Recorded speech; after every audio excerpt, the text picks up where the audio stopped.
안녕하십니까, 강희라고 합니다. 이제 세 번째 영상을 찍을 건데요. 사실 아까 2편을 1시간 정도 북 리딩을 하고요, 밥 좀 먹고 다시 또 북 리딩을 좀 하려고 합니다. 저도 또 공부도 더 할 겸, 오늘은 일요일인데, 그래서 좀 일요일은 그래도 좀 시간적인 여유가 좀 있어가지고 이렇게 또 더 책도 볼 수 있는 시간이 또 있는 것 같습니다. 한번 3편 한번 이어서 한번 공부를 해볼게요. 3편 시작이 로컬 및 글로벌 근육 시스템, 로컬 및 글로벌 근육 시스템이라는 게 근육을 얘기를 하는 건데요. 로컬 근육이란 건 우리가 뼈에 바로 붙어 있는 심부 근육이라고 얘기를 하고, 글로벌 근육이란 건 뼈에도 붙어 있기는 하지만 심부보다는 좀 더 바깥에 크게 보여지고 우리가 직관적으로 보일 수 있는 그런 근육들을 얘기를 하죠. 예를 들면 뭐 삼각근, 대흉근, 뭐 큰 엉덩이근, 광배근, 이런 근육들, 승모근, 이런 근육들을 얘기를 합니다. 한번 읽어볼게요. 물론 단독으로 작용하는 근육은 없지만 기능적인 역할에 따라 근육군들을 분류할 수 있다. 하치스, 리, 컴퍼포드 등은 근육들의 위치, 수축 시간, 관절에 대한 작용, 그리고 기능 보존에 대한 반응 등의 특징으로 근육들을 로컬 근육계와 글로벌 근육계로 분류하였다. 하지만 이러한 분류와 관계없이 로컬 그리고 글로벌 근육계는 순조롭고 통합적인 움직임을 수행하기 위해 조화롭게 작용해야 한다. 예를 들면 로컬 근육계가 제 역할을 하지 못한다면 그 결과 글로벌 근육계는 과하게 로컬 근육의 일을 더 대신해서 과활성화될 것이며, 몸 중심부의 안정화를 돕기 위해 사지의 근육들은 본래의 움직임 역할을 포기해야 할 것이다. 로컬 및 글로벌 근육계에 대한 서술은 아래에서 계속된다. 여기서 얘기하는 게 로컬 근육도 중요하고 글로벌 근육들도 중요하고, 이 두 가지 근육들이 우리 몸에 존재하는 근육 시스템이 같이 서로 상호 협력을 하는 관계인데, 우리가 만약에 어떤 빈번한 자세로 인해서 지속적인 자세와 어떤 좀 몸을 좀 뭐랄까 과사용, 또는 그 근육의 경직, 근육의 스트레스, 근육의 타이트함, 근육의 뻣뻣함, 이런 부분들로 인해서 글로벌이든 로컬이든, 또는 로컬이 가장 중요한 지금 중심적인 중점적인 얘기를 합니다. 왜냐하면 관절 중심화 작용에 가장 직접적인 근육이기 때문에, 로컬 근육이 이니비션 억제가 되거나 제의를 하지 못한다면 여기서 큰, 그 바깥에 있는 큰 글로벌 머슬이 더 많은 일을 할 수밖에 없다라는 거. 여기서 신부 시스템이라고도 불리는 로컬 근육 시스템은 몸통과 척추의 분절간, 분절, 척추도 우리가 하나 분절이라고 얘기를 할 수 있죠. 분절간 안정화와 관절과 상완 관절, 글래널 휴머럴 조인트라고 하죠. 어깨 관절. 이렇게 좀 올까요? 네, 이렇게 좀 오는 게 좋겠죠? 네.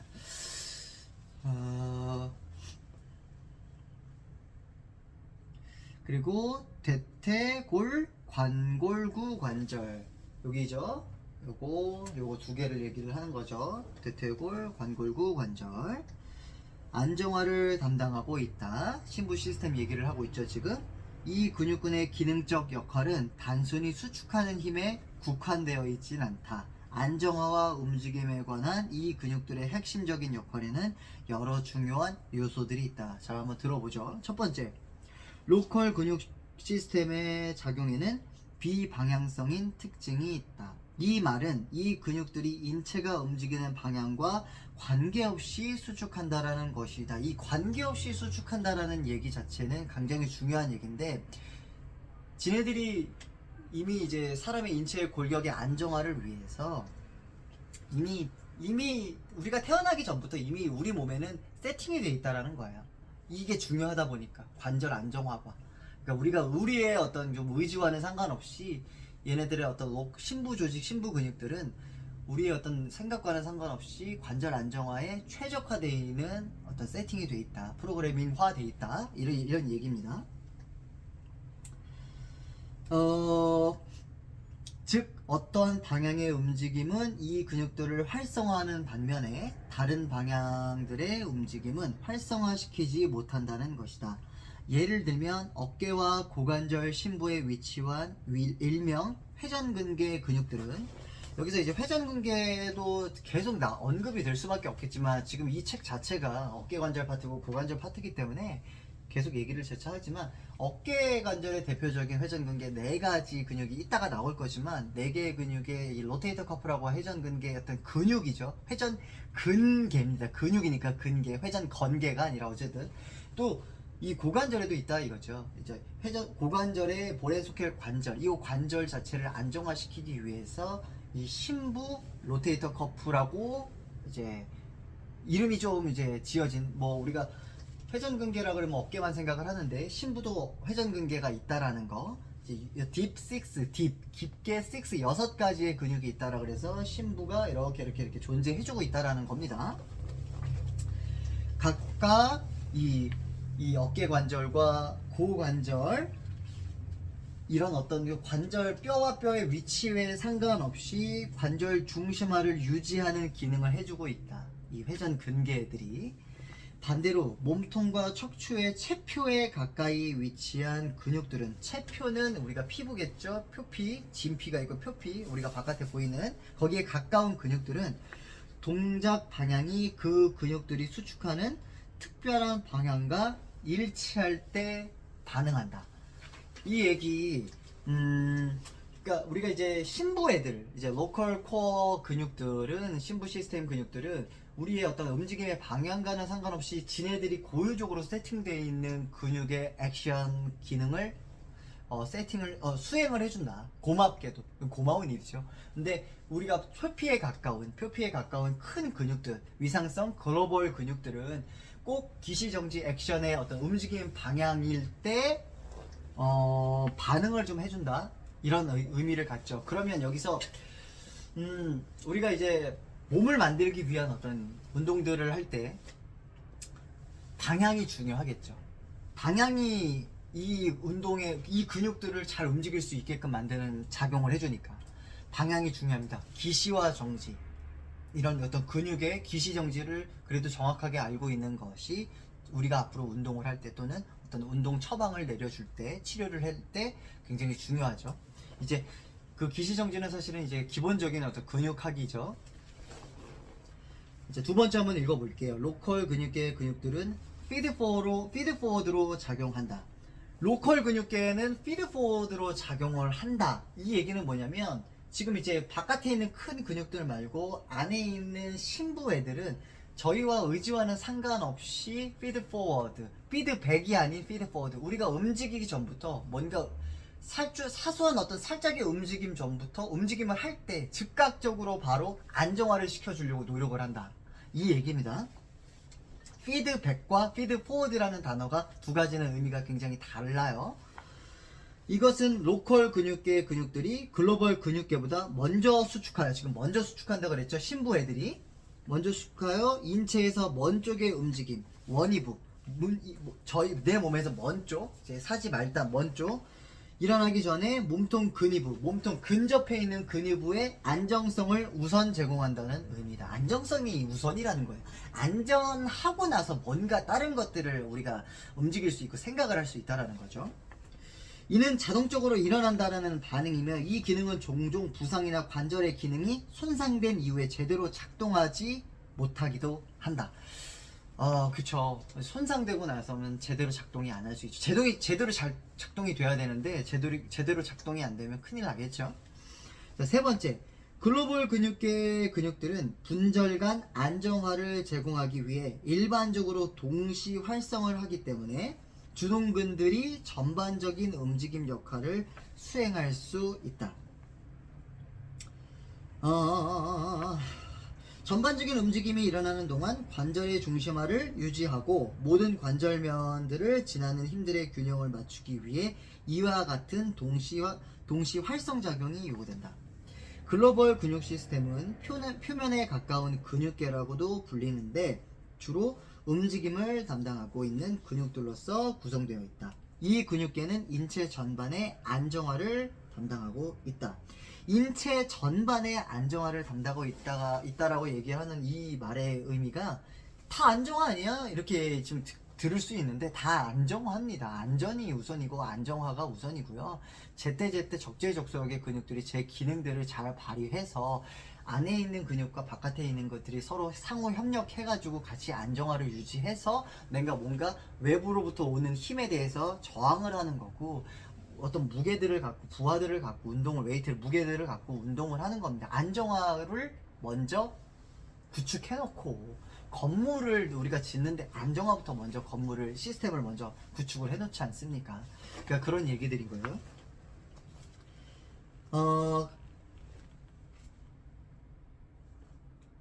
그리고 이 근육계들의 근육들은 브레이싱 방식의 안정화 전략을 사용하는 고객들이 사용하는 근육들이다. 이 근육들은 로컬 근육들과 달리 관절 부상 후 그 작용이 억제되며 긴장도가 높아지거나 과활성화되는 방식으로 부상에 반응한다.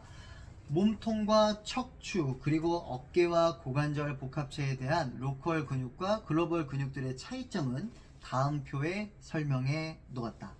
그러니까 로컬 근육과 글로벌 근육 시스템에 대한 어떤 좀 몸통, 척추, 그리고 고관절, 그리고 이제 어깨 이렇게 좀 분류를 해놓은 표입니다. 잠깐 한 번만 보고 지나가죠. 이렇게 근육을 분류를 좀 해놨습니다. 이렇게.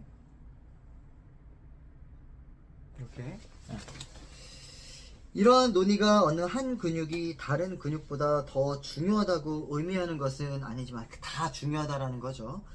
근육 간의 기능적인 관계를 이해하는 것이 근육 불균형과 발달뿐만 아니라 움직임 기능 부전 패턴의 연구하에 영구적으로 이제 기능 부전에 빠질 그런 상황들에 대한 논의를 할 때 도움이 되는 관절임을 알게 될 것이다. 자, 다음 장이고요. 부상에 의한 영향과 로컬, 글로벌 근육균에 대한 트레이닝. 반사적 억제, 굉장히 중요한 단어인 것 같아요. 반사적 억제. 뭔가 아까 억제를 일부러 반사로 시킬 수밖에 없다라는 것 같아요. 뭐 예를 들면 우리가 뭔가 움직임에 있어서 저것이 눈으로 인지가 된 거예요. 위험이 인지가 됐을 때 우리가 반사적으로 몸이 움츠러지는 것처럼 지금 이런 부분들을 설명을 하는 거거든요. 쭉 한번 읽어볼게요. 부상 이후 근육에 발생하는 억제 작용이다. 여기서 부상 이후라면 트라우마가 우리가 남았겠죠. 예를 들면 운전을 하고 가다가 접촉사고가 났다고 가정을 한번 해볼게요. 아이가 갑자기 툭 튀어나와 운전을 가다가 아이가 갑자기 뭐 물론 극단적인 어떤 나쁜 얘기를 하자라는 건 아니고 거기가 탁 근데 아이가 갑자기 뛰어나오다가 박지는 않았어요. 아이를 치지는 않았고 탁 하다가 갑자기 급정거를 하고 아이가 쓰러졌어요. 넘어졌어요. 놀래서. 그럼 우리가 항상 그 사건이 조금 종결이 된 다음에 그쪽 길을 지나가려고 하면 그 트라우마가, 그 기억이 잠재되어 있다라는 거죠. 그래서 거기서는 항상 조금 더 조심하게 되고 억제가 된다라는 거죠. 내 몸에서 벌써부터 바로 그 기억 때문에 순간 움찔한다라는 거예요. 이런 억제 작용은 글로벌 가동 근육들보다 로컬 안정화 근육들에 더 큰 영향을 미친다라는 증거들이 있대요. 예를 들면 실험적으로 무릎 통증을 유발한 사람들이나 장시간 서 있어서 슬개골 대퇴 통증이 생긴 사람들에게서 대퇴 직근보다 내측 관근의 근 억제와 근 위축이 보였다. 여러분들 대퇴 직근도 위치 아셔야 되고 내측 관근도 우리가 이제 기시정지를 또 알아야 되죠. 기시정지를 알면 액션 방향이 나올 것이고, 어떤 운동법은 근섬유 동원에 변화를 줄 뿐만 아니라 로컬 안정화 시스템의 억제 효과를 일으킨다. 발리스틱 혹은 플라이오메트리 형식의 트레이닝 프로토콜을 6주간 적용시킨 참가자들에게서 의미 있는 점프 높이 향상이 보였다. 그러나 그 후 가자미근의 근력이 감소함을 보였는데, 이제 가자미근은 비복근보다 더 아래층에 있는 어찌 보면 심부 종아리 근육이겠죠. 감소를 보였대요. 이는 이런 종류의 트레이닝에서 지역적인 안정화 근육들, 가자미근보다 전반적 움직임 근육들, 비복근, 그 위에 있는 비복근이 우선적으로 동원됨을 알 수 있다. 이러한 관찰들에서 움직임 기능 부전을 겪고 있는 고객들이 재활 혹은 트레이닝할 때 다음과 같이 예상되는 여러 가지 경우가 있다. 첫 번째, 움직임 기능 부전 상태를 가진 많은 고객들이 안정화근과 주동근 사이에서 지역적 불균형 문제들을 가지고 있다. 로컬 및 단일 관절 안정화근보다 두 관절 글로벌 가동 근육을 주로 이용하는 난이도가 높은 플라이오메트릭 운동 혹은 발리스틱 운동은 이러한 기능 부전 상태를 연구할 것이다. 이것이 바로 교정 운동과 움직임 패러다임에서 재활 복귀 초기에 느리고 통제된 움직임을 선호하는 이유 중 하나이다. 이 부분은 그냥 바로 넘어갈게요. 제가 뭐 플라이오메트릭 운동 혹은 발리스틱 운동을 잘 몰라요. 그래서 일단 넘어갈게요. 이해가 되면 이 글이 이해가 될 것 같아요. 이제 두 번째, 부상이나 수술 그리고 또는 통증 혹은 관절 종창을 겪어본 환자는 반사적 억제작용과 억제작용의 임상적 징후들, 근력 저하 로컬 관절 안정화 근육들의 위축을 경험해 보았을 것이다. 난이도가 높은 플라이오메트릭 운동, 발리스틱 운동은 로컬 근육 시스템을 희생해 글로벌 근육 시스템의 근육들을 우선 훈련시키기 때문에 이러한 기능 부전은 더 연구화될 것이다. 여기서 이제 저는 이제 어쨌든 이제 뭐 플라이오메트릭 운동, 뭐 발리스틱 운동은 모르지만 이 두 가지의 운동이 로컬 근육 시스템을 희생해 바깥에 있는 글로벌 근육 시스템을 우선적으로 훈련시킨대요. 저는 개인적으로 이건 안 된다라고 생각하지만 저도 되게 웃긴 게 저도 바디빌딩을 좋아하고 사랑하고 웨이트 트레이닝을 바깥에 있는 큰 근육들을 더 많이 하고 있어요. 이게 나도 안 돼, 이러면 안 된다라고 생각을 하면서도 저도 되게 잘못된 거예요. 저도 되게 잘못된 거고, 로컬 근육이 먼저 안정화가 잘 돼야 됩니다. 그게 체크가 돼야 되고, 그게 억제가 돼 있고, 그게 많이 지금 과사양돼 있고, 굉장히 스트레스가 받아져 있고, 그게 되게 많이 기능 부전이 있으면 그 기능부터 먼저 되살리는 우리가 시간을 많이 쏟아부어야 돼요. 세 번째입니다. 고난이도 발리스틱 운동. 발리스틱 운동이 뭐지? 발리스틱 운동은 엄청난 양의 피로를 발생시키고 대사 노폐물을 축적한다. 여기서 대사 노폐물이라는 것은 우리가 어떤 운동을 할 때도 그렇고 식사를 할 때도 그렇고 우리가 대사 작용을 하잖아요. 어떤 것이 들어왔을 때 그것을 분해하고 재흡수하고 어떤 버릴 건 버리고 채울 건 채우는 그런 과정에서 대사 시스템이 이제 우리가 이루어지는데, 생리학적으로 그 대사 시스템이 이루어지는 과정에서도 노폐물이 당연히 생긴다는 거죠. 예를 들면 우리가 요리를 어떤 멋들어지는 요리를 준비를 할 때 닭볶음탕을 준비를 한다고 가정을 했을 때 닭을 사오고 예를 들어서 뭐 감자, 당근, 뭐 여러 가지 양파, 뭐 마늘, 뭐 고추장, 뭐 이렇게 양념장 뭐 이런 것부터 시작해서 그런 것들을 다 손질을 하고 막 이렇게 요리를 할 때 손질을 하는 과정에서도 그러니까 노폐물이 생긴다 이거죠. 그러니까 그런 얘기들을 하는 거예요. 그 노폐물은 피로와 통증을 고객들이 운동 중 스스로 실수를 찾아내는 능력을 떨어뜨리고 이상적인 움직임 패턴을 만드는 과정을 지연시킨다. 그런 노폐물들이 그런 어떤 피로와 통증이 또한 이로 인해 기능 부정 패턴 촉진을 더욱 가속화하는 반면 이상적인 신경 운동 패턴을 만드는 것은 더욱 힘들게 한다. 자, 이제 그 다음 또 한번 읽어볼게요. 주동근, 기랑근, 협력근, 안정화근. 이제 굉장히 중요한 얘기인 거죠. 네 가지 지금 얘기했어요. 주동근, 그리고 기랑근, 그리고 협력근, 그리고 안정화근. 여기서 이제 그 네 가지 중에 이 주동근은 내가 지금 주로 쓰려고 하는 근육이 주동근이 되고요. 이 주로 쓰려고 하는 근육에 대해서 반대적인 힘을 작용해줘야 되는 근육이 기랑근이라고 얘기를 하고요. 주동근을 사용하거나 기랑근을 사용을 할 때 이 두 가지의 근육의 움직임 기능을 일어날 때 도와주는, 또 옆에서 도와주는 조력자, 협력자들이 있겠죠. 그걸 협력근이라고 하고, 또 나머지 마지막 하나는 안정화근이라고 합니다. 안정화근은 우리가 앞서서 계속 얘기를 했겠지만, 안정화근 로컬 심부 근육이겠죠. 로컬 시스템 근육들이겠죠. 자, 한번 또 계속 읽어볼게요. 주동근은 주로 움직임 근육이라고도 불리며 특정 움직임을 일으키는 근육이다. 특정 움직임이라는 건 특정한 어떤 목적이 있다라는 거예요. 특정한 목적. 기랑근은 주동근과 반대의 작용을 해주는 근육이다. 현실적으로 어떤 특정 움직임을 단독으로 주관하는 근육은 없다. 다만 좀 더 많이 혹은 적게 참여하는 근육들이 있을 뿐이다. 롬바드 패러독스. 언뜻 보면 무릎을 신전하는 대퇴사두근과 무릎을 굴곡하는 작용으로 보이는 뒤쪽 허벅지죠. 햄스트링, 대퇴이두. 햄스트링이 스쿼트를 하는 중 동시에 작용하는 모순을 설명하는 것. 이런 것들을 보면 기능적 주동근에 대한 예를 볼 수 있다. 기능적 주동근, 기능적인 주동근이 어떤 근육인 상황이냐? 스쿼트 패턴을 보면 일어서는 동작에서 대퇴사두근과 햄스트링이 모두 수축 작용을 해야지만 우리가 이렇게 벌떡 일어날 수 있겠죠. 대퇴사두근은 무릎을 펴는 기능을 하는 반면에 햄스트링은 고관절을 펴주고 무릎을 신전하는 작용을 돕는다. 여기서 돕는다라는 거죠. 햄스트링과 이 앞쪽에 있는 대퇴사두근은 둘 다 무릎을 펴주는 작용을 해주고 있어요. 그렇게 함으로써 무릎 관절에서 기능적인 기량작용이 일어나는 것이다. 달리기를 포함한 인체의 대부분의 움직임들이 이와 같은 방식으로 작용한다.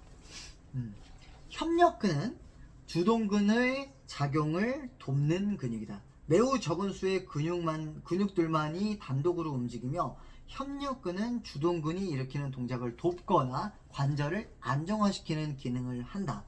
주동근의 통증이나 관절 삼출몰 발생 혹은 부적절한 신경학적 입력이 일어나면 협력근이 주동근의 역할을 맡게 되는데 이것을 협력근 지배라고 한다.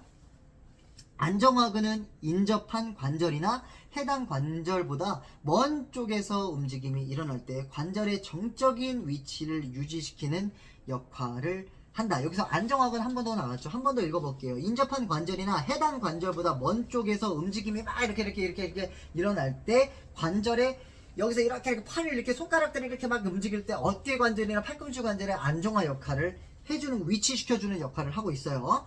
예를 들면 오른쪽 승모근이 왼쪽 팔을 외전 상태로 벌리게 할 때 오른쪽 팔이죠. 오른쪽 승모근이 팔을 이렇게 옆으로 벌리는 외전 상태를 승모근이 역할을 승모근이 이렇게 역할을 해준다고 할 때 왼쪽 승모근과 척추 기립근은 왼쪽 승모근과 왼쪽 척추의 기립근은 오른쪽 팔의 움직임에 대해 척추를 왼쪽 파트 애들이 오른쪽이 이제 움직이고 있는 거에 대해서 왼쪽 애들이 안정화 역할을 해주려고 한다. 팔을 굴곡하여 들어 올릴 때 견흉관절의 안정화근들은 견갑골을 흉곽에 고정시켜야 되고 팔을 앞으로 이렇게 시상면에서 이렇게 들 때 날개뼈가 흉곽에 고정되어서 안정적이게 이렇게 잘 붙어서 움직여야 될 때 어디야? 견갑골을 흉곽에 이렇게 고정시켜야 되고 팔이나 위로 올라가는 특정 구조에 대해서 안정화를 시켜야 한다. 기능적인 기랑근 간의 최적의 동시 활성이 일어날 때 관절 위치가 유지된다. 근육 억제가 존재하면 하나 혹은 그 이상의 기능적 주동근들이 기능부전 상태에 빠지게 되고 관절은 제대로 기능하고 있는 근육 방향으로 당겨진다. 여기서 관절은 제대로 기능하고 있는 방향으로 당겨진다. 뭔가 우리가 이런 동작들을 할 때 만약에 삼각근의 기능이 전면 삼각근의 전지가 기능이 억제되면 삼각근은 예를 들어서 앞쪽도 있고 옆쪽도 있고 뒤쪽도 있다고 했을 때 앞쪽에 가까운 옆쪽이 기능을 할 수밖에 없어요. 이 얘기가 어떤 얘기냐면 삼각근을 운동한다고 가정을 했을 때 앞으로 나란히를 하고 싶어요. 근데 앞으로 나란히에 대표적으로 쓰여질 수밖에 없는 근육 삼각근 전지가 앞쪽 앞섬유가 기능을 못하고 있어요 지금. 그러면 측면이 약간 가까이 있어서 얘를 더 대신해 줄 수밖에 없는데 굴곡의 방향이 만약에 얼굴 쪽으로 가까이 이렇게 한다고 가정을 했을 때 얘가 기능을 못하면 약간 이렇게 된다라는 거죠. 이쪽으로 살짝 갈 수밖에 없는 상황이라는 거죠. 이게 당연한 원리이고 당연한 상황이고 당연한 어떤 보상작용의 이런 패턴이에요. 이것은 관절의 위치뿐만 아니라 관절 회전축 역시 순간적으로 바뀔 수밖에 없겠죠. 나도 모르게 그 일을 지금 누군가는 대신 할 때 움직임이 내가 의도치 않은 움직임이 일어났으니까 관절 안정성을 손상시킬 수 있다. 당연한 얘기겠죠? 자, 그 다음 장입니다. 36페이지 근기능의 이해. 지구나 대륙 그리고 대양의 윤곽을 발견하려는 과정에서 부딪히는 가장 큰 방해물은 무지가 아니라 알고 있다는 착각이다. 저는 이 단어, 이 문장이 잘 모르겠어요. 와닿지가 않아요. 이제 약간 좀 역사책이나 약간 좀 서양 역사 이런 어떤 좀 문화적인 어떤 서적을 많이 제가 보지를 못해가지고 많이 부족해서 이 문장을 한 번에 읽고 한 번에 확 와닿지가 않더라고요. 넘어갈게요. 환경에 대해 학습할 때 가지는 일반적인 전제는 어떤 주제에 대해 학습을 하면 할수록 현재 그리고 이미 가지고 있던 지식은 더 변한다라는 것이다. 이거는 우리가 바로 이제 즉각적으로 알 수 있는 거겠죠. 내가 알고 있는 게 공부가 더 진행이 되면 진행되고 아는 게 더 많아지면 많아질수록 내가 아는 게 이게 다가 아니었구나라는 사실을 알게 되는 거예요. 그러니까 사실 우리는 계속 살면서 나이 들어가고 죽을 때까지 계속 뭔가 이게 맞아라고 어떤 정의를 내려서는 저는 절대 안 된다라고 생각해요. 이게 지금은 맞지만 아니게 될 수 있는 거예요. 항상 열린 마음으로 열린 사고를 갖고 우리가 저도 그렇지만 살아가자고요. 근기능에 대해 이해한다는 것은 바로 이러한 전제의 예가 될 것이다. 이번 세션은 이전 세션들에서 논의했던 내용들을 더 크게 확장하고 근수축의 주요한 기능들을 3가지 항목으로 분류할 것이다. 추가적으로 이상적인 움직임 패턴들의 발달에서 근육이 맡고 있는 여러 기능적 역할들에 대한 내용 역시 현재 우리가 가지고 있는 지식을 확장하고 오랜 기간 간직한 믿음들에 대한 의문을 제기할 것이다. 오랜 기간 간직한 믿음들, 우리가 오랫동안 이런 상황들을 이게 맞아라고 알고 있었는데 이거를 이제 의문을 제기할 것이래요. 이제 첫 번째, 움직임 수행. 학생들이 인체 근육의 기시점과 시작점과 끝점, 근거한 해부학을 배우는 것은 일반적인 일이다. 즉 근육의 작용은 종지점이 기시점을 향해 당겨지는 것이다. 시작점이 끝점을 향해 당겨지는 것이다. 예를 들면 상완이두근의 주된 기능은 팔꿈치 관절을 굴곡시키고 회외시키는 거겠다. 상완이두박근의 주요된 기능은 팔꿈치 관절을 굴곡하고 팔을 회외 쪽으로 이렇게 회외시키는 거겠죠. 왜냐면 기시정지를 이해하면 알 수 있어요.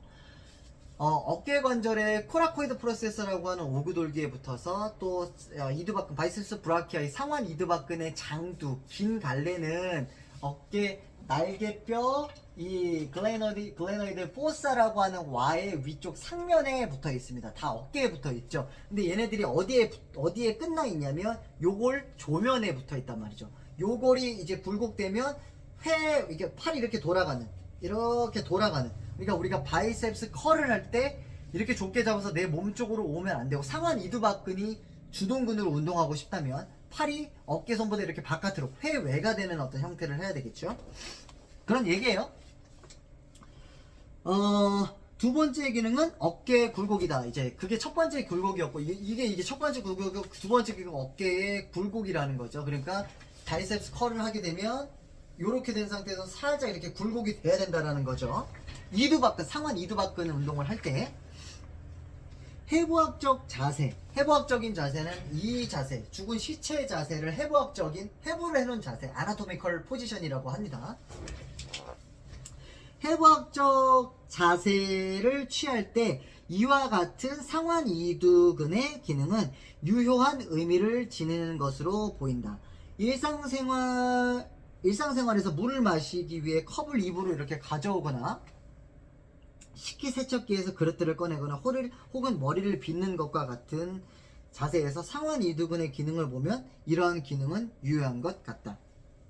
그러나 인체가 모두 위와 같이 작용한다고 생각하는 것은 제대로 이해하고 있는 것이 아니며 어떻게 보면 잘못 이해하고 있는 것이다. 인체에 대해 반만 알고 있는 것이다. 여기서부터 이제 우리가 아는 것이 아닐 것이다라고 하는 얘기들이 이제 나오겠죠. 반만 알고 있대요. 보이타 선생님 또 나오죠. 보이타는 근육의 기능을 반사적으로 이동과 아동 발달학적 기능에 근거하여 근기능을 설명한다. 이 분이 보이타라는 이 선생님께서 근육의 기능을 반사적 이동과 아동 발달학적 기능에 근거하여 근기능을 설명하셨대요. 그는 근육이 단순히 시작점이 끝점으로 이동한다라는 근육의 방식으로 일하는 것이 아니라 원위 기능 역시 중요하다고 지적했다. 그러니까 이제 시작점이 끝점으로만 작용을 하는 게 아니라 끝점에서부터 시작점으로도 작용할 수 있다라는 거. 사실 그는 근육 작용은 두 가지 방향, 즉 이제 구심성과 원심성 수축 모두 필요하다라는 중요한 사실을 주지시킨 사람이다. 여러분, 우리가 이게 짧게 수축하는 것도 중요하지만 이렇게 천천히 잘 펴지는 것도 중요한 거, 이 얘기를 지금 하는 거예요. 두 가지가 다 중요하다라는 거. 모든 게 다 중요해요. 공부를 하다 보면 안 중요한 게 하나도 없어요. 그래서 저도 수업을 하다 보면 진짜 중요하죠. 그냥 이거 진짜 중요합니다라고 얘기하는데 중요한 게 뭐 한두 가지겠냐고. 계속 중요하다고 얘기하니까 뭐 안 중요한 게 없는 거예요, 오히려. 위에서 언급한 상완 이두근의 기능 외에도 상완 이두근의 기시점이 관절순 상현에 있기 때문에, 그러니까 지금 제가 아까도 얘기했지만 관절순, 글레노이드 포르사라고 하는 것들은 와예요. 와, 온폭퍼인 와, 관절순 상연, 위쪽에 상연에 여기에 붙어 있는 거예요. 상완 이두박근의 긴 갈래 장두는, 그러면 사실 이게 재밌는 게 상연이 있으면 하연도 있어요. 하연에는 삼두박근의 장두가 붙어요. 장두가. 네, 여기가 되게 중요해. 장두는 삼두박근의 이 하연에 붙어 있단 말이야. 네, 너무너무 중요합니다.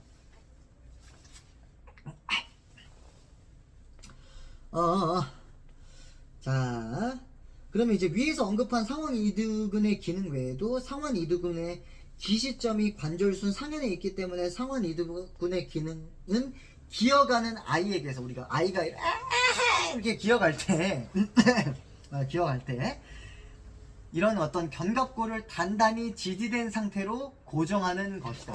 이거 뭐 연기를 하자면 이렇게 아이가 이렇게 기어갈 때 우리가 날개뼈가 고정되어 있는 상태에서도 이두박근을 이렇게 운동을 이렇게 할 수 있지만, 팔이 이렇게 제대로 펴져 있어서 고정되어 있는 상태에서 팔 때문이라도 날개뼈가 이렇게 딸려서 이렇게 움직일 수 있다 이거죠. 이렇게 날개뼈가 이렇게 딸려서 움직일 수 있다 이거죠.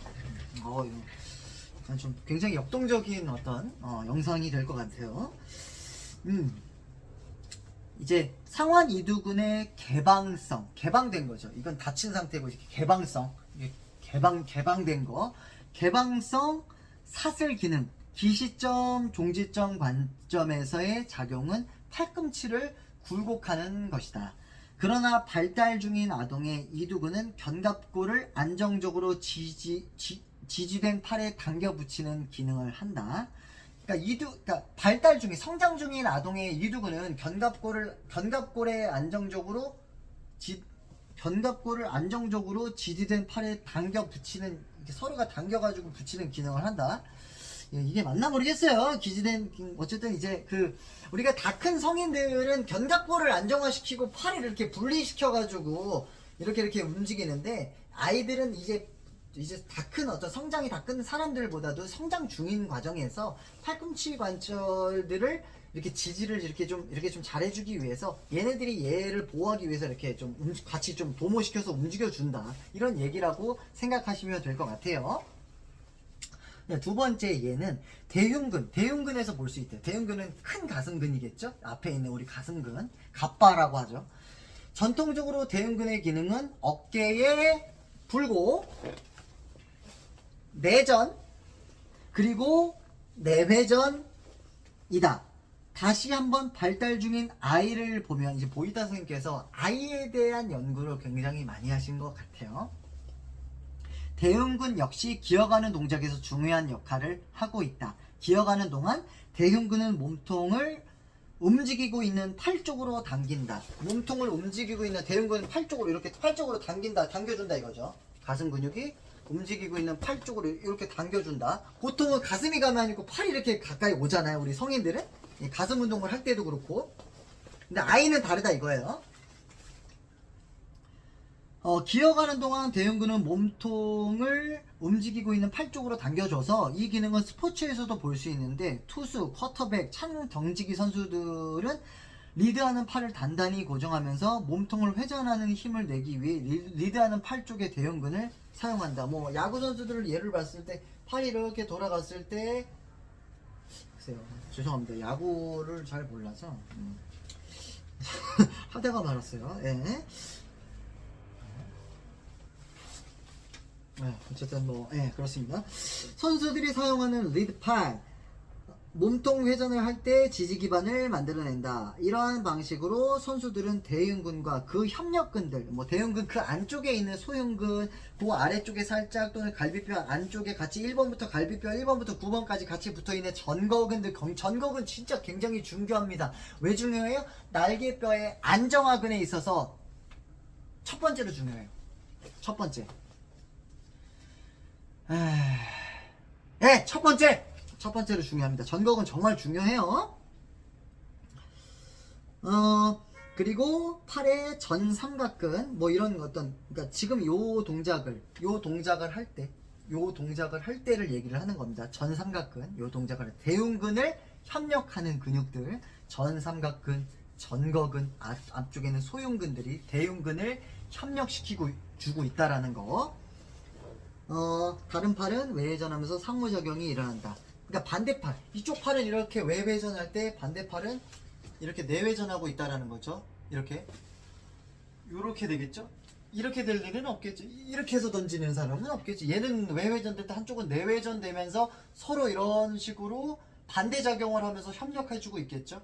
왜냐면 얘가 외회전을 할 때 내가 내회전돼야 외회전하는 쪽으로 좀 더 스트레칭이 퍼포먼스가 일어날 것이고 좀 더 어떤 원활한 관절 운동 형성하기 자연스럽게 어떤 이질감 없는 자연스러운 어떤 동작이 나올 것이니까 이런 얘기를 하는 거예요.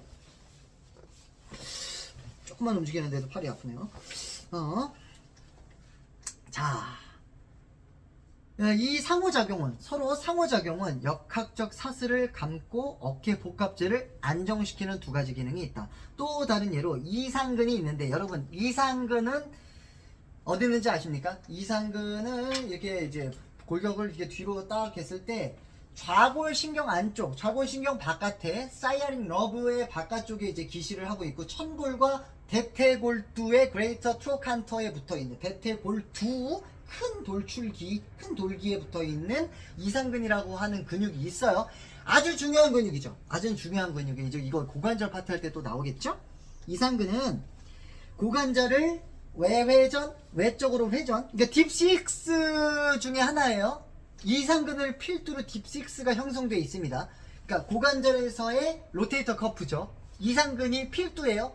그러니까 방장이에요, 방장. 어떤 방에 있는데 한 여섯 명이 있는데 거기서의 방장이 이상근이에요. 그렇게 하면 이해하면 또 좋겠어요. 이상근은 외회전근인데, 이상근은 개방형 사슬 방식에선 고관절 외회전을 하는 반면, 기어가는 아이에게서는, 이 보이타 선생님께서도 얘기를 하셨겠네요. 기어가는 아이에게서는 움직이는 하지에서 골반을 회전시키는 근육이다. 기어가는 아이에게서는 골반을 회전시키는, 왜냐면 이제 천골에 붙어있고 세이크롬에 붙어있고 고관절에 대퇴골 2에 붙어있다 보니까 얘가 정지되어 있는 상황에서는 얘가 움직일 수 있지만, 기어가는 아이에게서는, 아이 기어가는 거 한번 상상해 보세요. 얘가 이렇게 가했을 때 얘가 이렇게 골반을 움직여 줄 수 있다 이거죠. 자, 이 근육은 뭐 무술에서 발차기를 하는 동안에도 보이는 활동이다. 사진 한번 살짝 볼까요? 사진 한번 살짝 이렇게 이런 자세 보면 또 안 답답할 수 있으니까. 자, 이렇게 이제 이 지금 방금 사진에서 보셨다시피 이렇게 옆차기를 하는 여성의 이 운동선수의 모습과 옆에 이제 아이의 이 기어가는 이 상황 때 이상근의 기능이 그런 식으로 골반을 움직여준다 라는 거. 다리가 고정되어 있을 때 골반이 이렇게 따라서 움직일 수 있다. 이건 다 큰 성인에게서도 적용될 수 있어요. 다 큰 성인에게서도 적용될 수 있습니다. 이와 유사하게 근육들은 손이나 발이 지면과 접촉하여 반응하는지 여부에 따라 작용한다. 와, 제가 목이 지금 너무 아파요. 물 한 잔만 몇 분 됐어? 39분 됐. 물 한 잔만 먹고 올게요. 물 좀 먹고 왔고요. 제가 와 진짜 목 아프네요 이거. 진짜 이거 북 리딩 해주시는 우리 선생님들 진짜 존경합니다. 와 진짜 이게 생목으로 제가 너무 생목으로 하네. 발성법을 좀 배워야 되겠어요. 너무 생목으로 하니까 목이 너무 아프네. 자 한번 또 시작해볼게요. 이와 유사하게 이 두 그림 바로 아래로 시작하는 겁니다. 이와 유사하게 근육들은 손이나 발이 지면과 접촉하여 반응하는지 여부에 따라 작용한다. 손과 발이 지면에 붙어 있으면서 몸이 움직이는지 또는 손과 발이 떨어져 있으면서 몸이 움직이고 있는지 이거에 따라 다르겠죠? 고전적인 해부학에서는 개방형 사슬 관점에서 근육의 기능을 바라본다. 그러니까 고전적인 옛날에 해부학에서는 이제 좀 뭐라고 할까 어떤 누워서 시체의 어떤 기시정지 때문에 몸통은 거의 가만히 있는 상태에서 몸 먼저 분절들이 많이 움직이는 쪽으로 먼저 좀 많이 이해하면서 그렇게 좀 우리가 해왔다라고 볼 수 있어요. 사실 저도 그렇게 배웠던 것 같고요. 그렇게 배웠던 것 같고요. 근데 그게 아니라는 것을 알게 되는 순간 와 이렇게 되죠. 와 뭔가 굉장히 한 방 맞은 것처럼 그렇게 되는 거죠. 예를 들어 개방형 사슬 방식에서 햄스트링은 무릎을 굴곡하고 무릎의 신전을 막는 역할을 하는 반면 폐쇄형, 그러니까 여기서 지금 개방형과 폐쇄형을 계속 얘기를 하고 있잖아요. 그렇죠? 폐쇄형 사슬 방식에서는 햄스트링 복합체는 골반의 전방 회전을 막고 무릎의 신전을 돕는다. 발이 고정된 위치에서 몸이 앞으로 나아가려 하면 발이 고정되어 있는 상태예요. 햄스트링은 고관절의 신전을 돕는다. 골반의 펴을 돕는다라는 거죠. 햄스트링은 또한 정강이뼈, 그러니까 햄스트링의 원위 접합부를 당기는데 이 작용은 몸이 발의 위치보다 앞으로 움직일 때 무릎의 신전을 돕는다. 이와 마찬가지로 비복근은 개방형 사슬에선 무릎을 굴곡시키지만 폐쇄형 사슬 보행 중에는 족배 굴곡 운동을 막고 대퇴골과 있는 원위부 부착점을 당겨 무릎을 신전시키는 작용을 하여 몸을 고정된 발의 위치 앞으로 이동시킨다. 지금 이제 다 글이 지금 어렵죠. 그러니까 이게 폐쇄형과 개방형이 있는데 이걸 영어 약자로 보통 이렇게 알아두실 것 같아요. 그러니까 한국말로 설명해서 그런데 오픈 키네마틱스 체인이냐 클로즈 키네마틱스 체인이냐, 그러니까 오픈되어 있냐 닫혀 있냐, 그러니까 그러니까 닫힌 운동 사슬이냐 열려 있는 운동 사슬이냐 이렇게 이해하시면 될 것 같아요. 우리가 이제 운동학이라는 키네지올로지라고 하는 운동학, 이제 엄청난 대선생님이신 어떤 뉴만 선생님께서 쓰신 키네지올로지라고 하는 어떤 운동학에 대한 책에서 이 두 가지로 굉장히 중요하게 얘기를 하죠. 운동학이니까 움직임에 대한 어떤 학문이니까 오픈이냐 닫혀있냐 열려있냐 이런 어떤 차이들이 있다라는 거죠. 이 두 가지를 우리는 생각해 볼 필요가 있다라는 거예요. 이 지금 얘기 자체가 성장 발달 과정 모델에 따른 근기능 이론에 대한 한 가지 부가적인 개념은 몸통 움직임을 발생하기 위해 상지를 쓴다는 생각이다. 기능 패턴을 보면 아이는 한 팔을 앞으로 뻗는 동안 남은 팔은 상지와 척추를 안정화하는 데 사용한다. 이 패턴은 지면에 고정되지 않는 팔이 흉부 모빌리티 움직임을 유도하는 것을 돕는 동안 지면에 고정된 팔에서 안정화 발달과 흉곽면에서 움직임 조화를 이루는 것을 돕는 모습을 보인다. 이런 작용에 대한 이해를 돕기 위한 두 가지 포인트가 있다. 바로 읽어볼게요. 첫 번째, 견갑골 안정화근.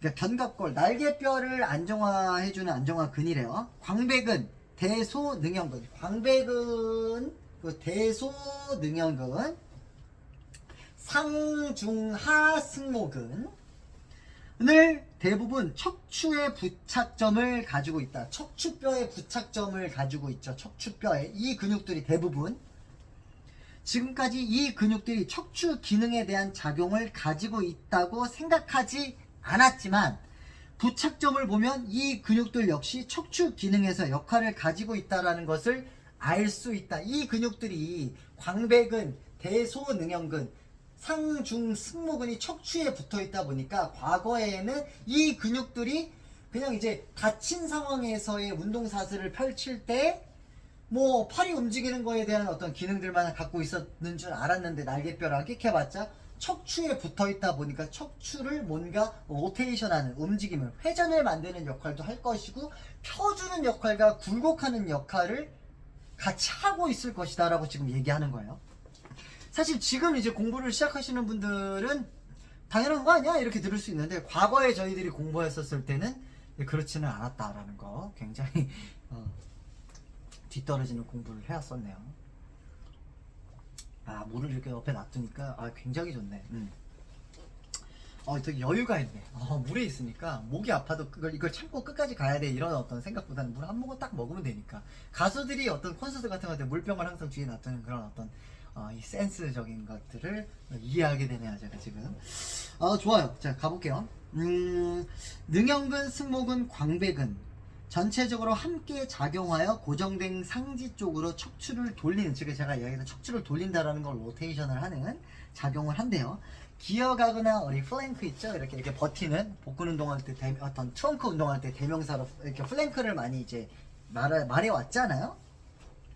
저는 팔꿈치가 고정되어 있는 상태에서 어깨의 관절과 팔꿈치가 지지된 상태에서 삼두근과 이두근은 견갑골을 고정된 팔꿈치 쪽으로 당긴다. 아이가 기어가는 얘기이겠죠. 지금 이 얘기가.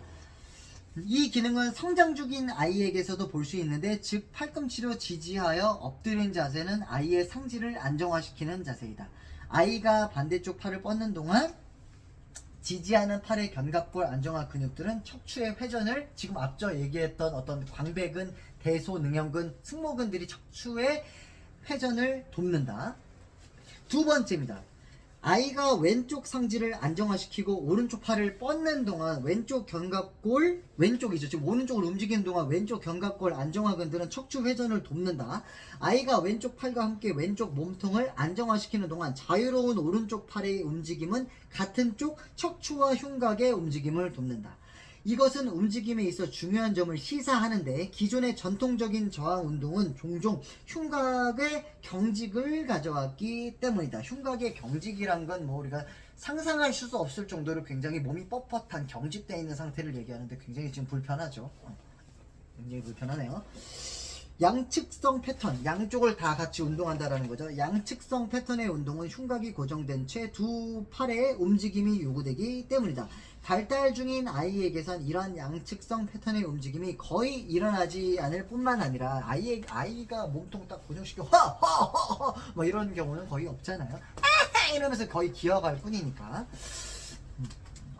목소리 좀 재수없었어요. 일어난다고 할지라도 반복적으로 사용되지 않고 큰 의미가 없는 경우에 사용된다. 이건 뭐 큰 이유 없이 그런 행동을 하는 건 아니다. 뭐 이런 거 한번 의미 없이 하겠죠. 아빠가 이제 일 끝나고 딱 왔을 때. 체스트 프레스, 뭐 우리가 얘기하는 체스트, 가슴을 이렇게 미는 동작, 그리고 업라이트 로우, 삼각근 대표적인 승모근 기능과 같이 하는 운동 업라이트 로우, 컬 동작과 같은 양측성 패턴들은, 두 손을 같이 하는 패턴들은 무게가 실린 팔과 다리가 흉곽을 기준으로 움직일 때 흉곽을 단단한 받침대로 이용한다. 당연하겠죠. 우리가 컬을 할 때 몸이 막 이렇게 휘청휘청거리면 안 되겠죠. 벤치프레스 할 때도 몸이 이렇게 휘청거리면 안 되겠죠. 게다가 바벨 스쿼트, 데드리프트, 파머스 워킹 같은 운동 또한 흉추를 뻣뻣하게 만든다. 왜냐하면 이러한 운동들 역시 흉곽을 리프팅해서 단단한 받침정으로 이용하고 있기 때문이다. 이런 뭐 어떤 무게를 들기 위한 리프팅을 위해서 흉곽을 단단하게 고정시킨 채로 팔을 이용해서 뭔가 수행을 해야 된다, 이런 얘기예요. 이런 종류의 패턴에서 흉곽은 고정되어야 하지만 이런 패턴이 지속된다면 흉곽은 경직되고 뻣뻣하게 될 것이다. 물론 흉곽의 경직은 근성장이나 어떤 종류의 선수 스포츠에서는 필요할 수도 있겠지만 흉곽 근육이 과도하게 비대해진다면 이 근육들은 유연성을 상실하고 뻣뻣해질 것이다. 그리고 결과적으로 운동 범위가 줄어들게 되어 움직임 기능 부전을 더욱 흔하게 발생시키는 원인이 될 것이다. 그렇죠. 그러니까 뭐 좋은 것만 있는 건 아닌 것 같아요. 항상 뭐든지. 저도 이제 앞전에 얘기했지만 이제 웨이트 트레이닝, 바디빌딩을 너무 좋아하고 사랑해서 막 바깥에 있는 글로벌 머슬들을 키우고 단련하고 있지만 이것이 사실 어떤 몸의 몸의 어떤 좀 좋은 기능들에 있어서 좋은 거는 아니다라는 거 알면서 운동을 해야 될 필요는 있다라는 거죠. 아니야 뭐 멋진 근육들이 많이 있으면 굉장히 좋을 것이야 라고 생각하는 것은 너무 지엽적인 생각이고 좀 생각의 어떤 깊이가 좀 낮은 상황이라고 얘기를 할 수 있겠죠.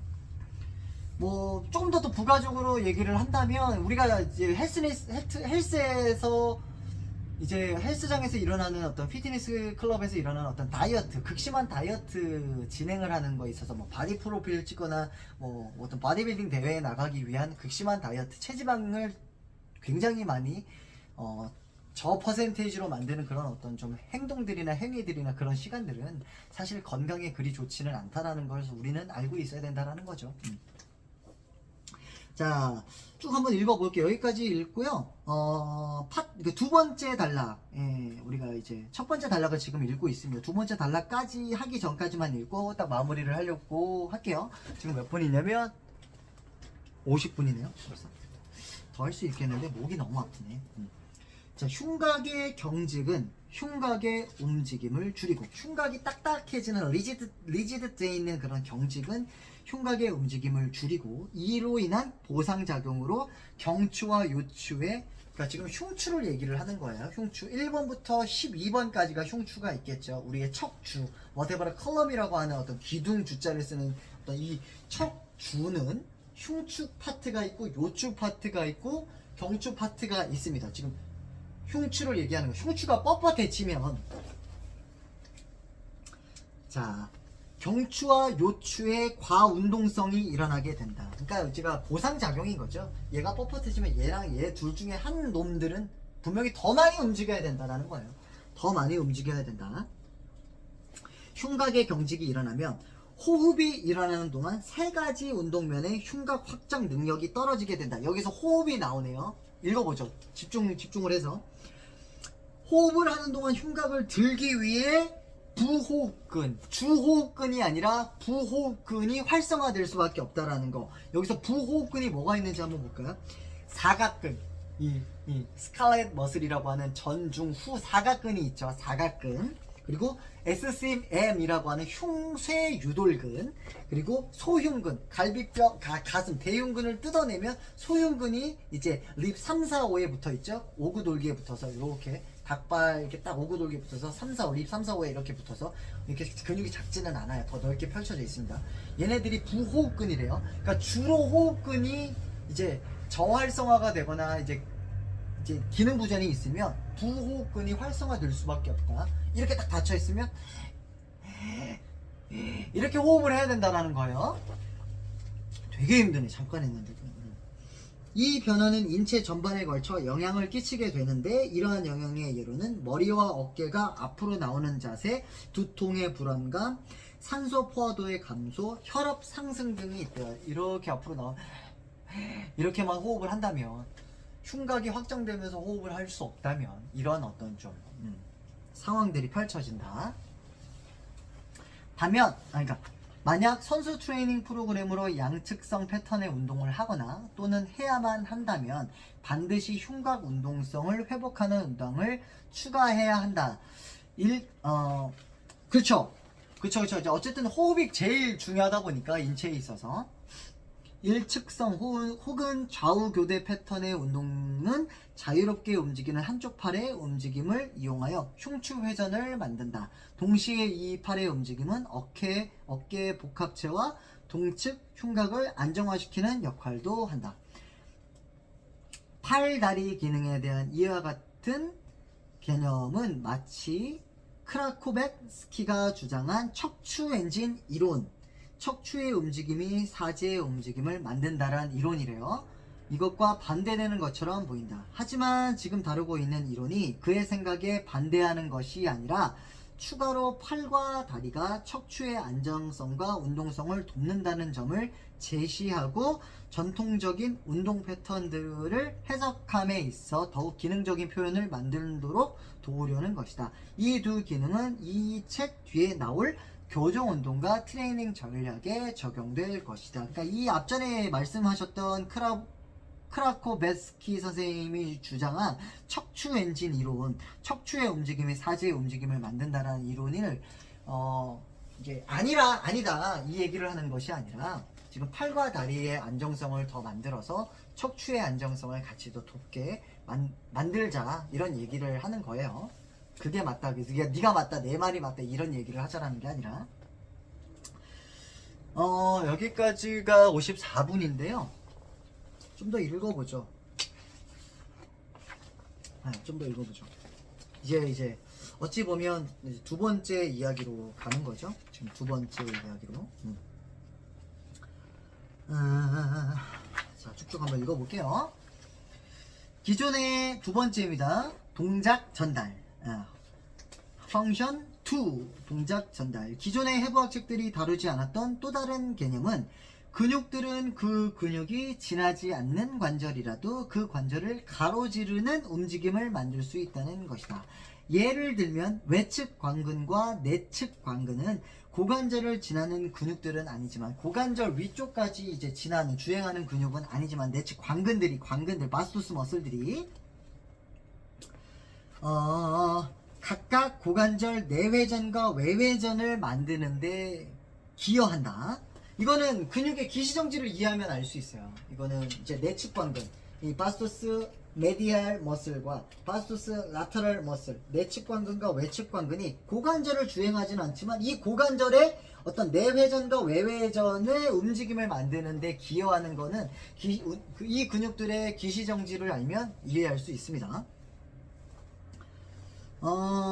각각 고관절 내회전과 외회전을 만드는데 기여하고 발이 지표면에 고정되어 있을 때 사선으로 비스듬히 주행하는 외측 관근이 수축하면 대퇴부를 슬개골 쪽으로 당겨 대퇴부를 슬개골 쪽으로 당겨 고관절 내회전을 일으킨다. 이와 유사하게 내측 관근 역시 수축하여 고관절을 외회전시킨다. 이게 지금 무슨 얘기냐면 아까는 보면은 그냥 이제 내측 관근은 내회전 하려고 하고 예를 들어서 외측 관근은 외회전 하려고 했는데 지금 두 개를 반대로 얘기를 했죠. 발이 지면에 닿을 때 발이 지면에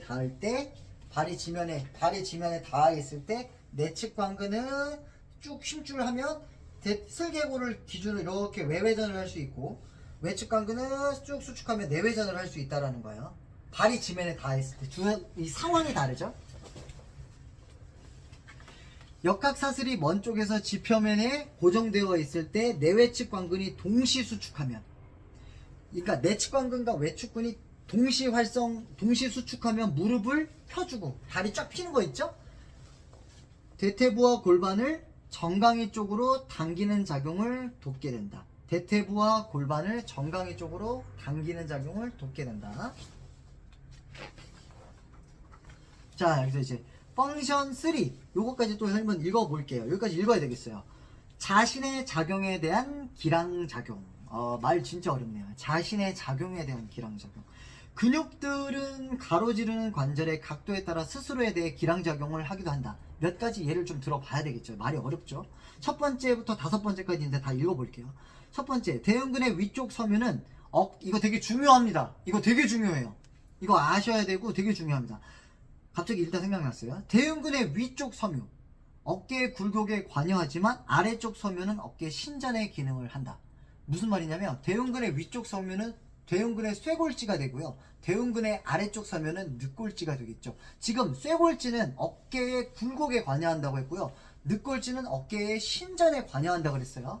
이 두 개가 달라요. 대흉근이지만 똑같은 가슴 근육이지만.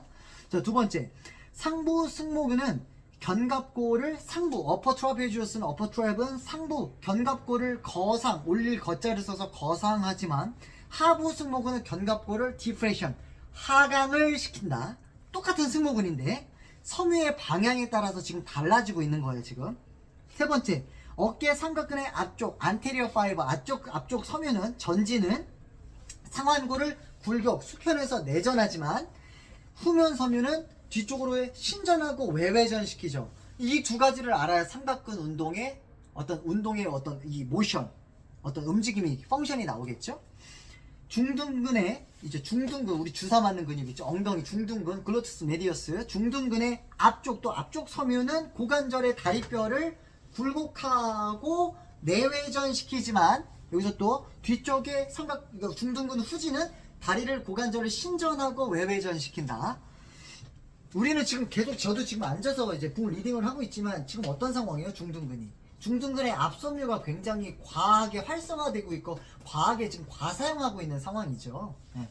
그걸 아셔야 된다라는 거죠. 그러면 상대적으로 뒤쪽에 중둔근의 후지 섬유는 약간 좀 저항이 걸려주고 있으면서도 그 저항이 걸려주는 시간 역치를 넘어가면 너무 랭스하게 늘어나게 되는 상황이겠죠. 너무 루즈해지고 너무 느슨해질 수 있다라는 거죠.